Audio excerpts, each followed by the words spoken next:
పీలేరు నియోజకవర్గంపై election commission ప్రత్యేక నిఘా.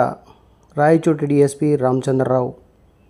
పీలేరు నియోజకవర్గంపై ఎలక్షన్ కమిషన్ ప్రత్యేక నిఘా ఉంచినట్లు రాయచోటి డీఎస్పీ రామచంద్రరావు తెలిపారు.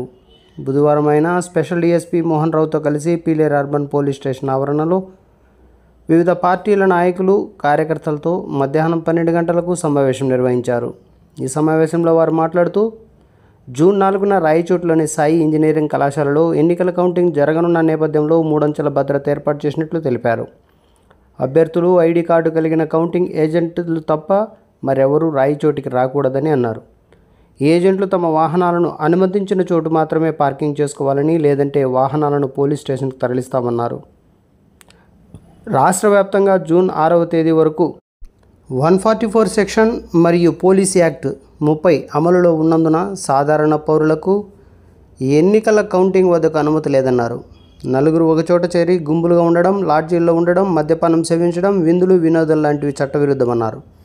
ఫలితాలు వెలువడిన తరువాత విజయోత్సవ ర్యాలీలు, బాణసంచా తయారు చేయడం, విక్రయించడం, కాల్చడం లాంటి చట్టవిరుద్ధమని పేర్కొన్నారు. అదేవిధంగా ఓడిన పార్టీ వారిని ఉద్దేశించి రెచ్చగొట్టే వ్యాఖ్యలు చేస్తే వారిపై కఠినంగా వ్యవహరిస్తామని హెచ్చరించారు. అన్ని పార్టీల నాయకులు, కార్యకర్తలు శాంతి భద్రతలకు విఘాతం కల్పించకుండా పోలీసు వారికి సహకరించాలని సూచించారు. ఈ కార్యక్రమంలో Pileru urban CI N Mohan Reddy, Valmikipuram CI P Pulishekar, Kalakada CI D Srinivasulu, Kalikiri CI R Mohan మరియు పోలీసు సిబ్బంది పాల్గొన్నారు. ఎలక్షన్ రోజు ఆ తరువాత మన రాష్ట్రంలో జరిగిన కొన్ని ఇన్సిడెంట్ల కారణంగా మన ఆంధ్రప్రదేశ్ ఢిల్లీ లెవెల్లో పేరు వెళ్ళి కౌంటింగ్ కూడా ఒక 25 కంపెనీల పారామిలిటరీ బలగాలను రప్పించుకున్నటువంటి పరిస్థితి ఏర్పడింది. మీకు అందరికీ తెలుసు పీలేరులో ఒక ఎలక్షన్కి ముందు ఒక ఇన్సిడెంట్ కారణంగా ఈ పీలేరు కాన్స్టిట్యూన్సీ మీద ప్రత్యేక దృష్టి ఉంది. సో మన మీద ప్రత్యేకమైన నిఘా ఉంది అన్న విషయాన్ని మీరు మర్చిపోవద్దు. అది అదృష్టమో దురదృష్టమో మనకు తెలియదు.